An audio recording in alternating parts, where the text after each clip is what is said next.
When my family plays the game of life, I like to get really into character, so I said that I'd cheat on my wife for a better job and money in a dispute with my sister-in-law, but now my girlfriend thinks I'd cheat on her in real life because of it. I, 23F, and my girlfriend, 21F, recently went to my family's house for an early Thanksgiving. My family are all amazing cooks and like to assign other people with stuff to bring. I, being a horrid cook, was assigned board games and paper plates. This was my first time being told to bring something and the first time GF would be meeting my parents, so I decided to go all out. Me and GF went out to a local game store and bought a few things. Here's the important bit: I got the game of life. Call me nerdy, but I like the game so much because I roleplay and act as my character in-game. My family likes to join in too, so sometimes it escalates into full-blown improv with a board game. However, I failed to tell my GF that I would be acting. That was definitely my bad. The evening was going great. I was introducing my GF to my family and they really seemed to like her. Then we busted out the games. We first played Monopoly, which I was also role-playing in with my brother, 28M, and then we played Life. I was a struggling Frenchman who abandoned college to pursue his dreams. My brother was now my sister who went to college and hated me. My aunts and my brother's wife, BW, were a gang, and my GF was just soaking it all in.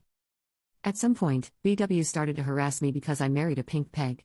I can't quite remember how it devolved into me saying I'd cheat on the pink peg for more money and a better job, but I'm very aware I said it, and in a very poor French accent at that. I didn't think much of it, given that BW was saying worse things about her blue peg, but on the drive home, GF absolutely blew up on me. Not just loud stern talking to bad, but I had to pull over in a gas station parking lot because I couldn't focus bad. GF was mad because if I could do that to a pink peg, then what would I do to her for a better life?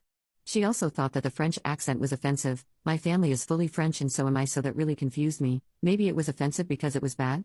Since we were already at the gas station, I offered to go inside and grab her some snacks, but she denied and said she would come inside with me. I hoped we could talk it out while we shopped, but instead, every time I would pick something up, GF asked if I would cheat on her for said item. We got home and she's been giving me the silent treatment ever since. This is the first time she's ever acted like this towards me. I asked some of our friends about it and have gotten mixed opinions. Am I in the wrong here? Any advice on how to get her to talk to me again? Update. Hello. I posted here around Thanksgiving asking about a situation between me and my girlfriend. Thank you guys for the advice. It helped me have an important talk that GF and I needed to have.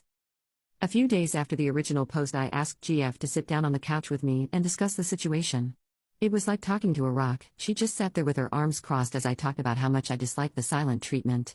I ended it with saying if refusing to talk to me is the only way you'll face problems, then it may be best if we break up. That caught her attention because she started screaming at me again about how breaking up over something so little was immature and that I was blowing this entire thing out of proportion. The entire argument ended with her storming out of our house and screaming that we were over.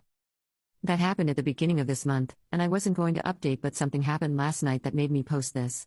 She hadn't moved her stuff out and asked to come over while I was gone to collect it. I told her she could come over that evening.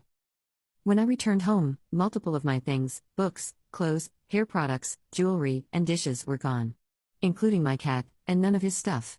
I'm so stressed. He's an F1 Savannah cat, and since she's staying at a friend's apartment, I know he has no space and zero enrichment. I'm thankful that he'll tear that place to shreds, but they don't have the means to take care of him and he may be in danger. If you have any advice on how to get my cat back, I would greatly appreciate it. I'm devastated that I may spend New Year's without him.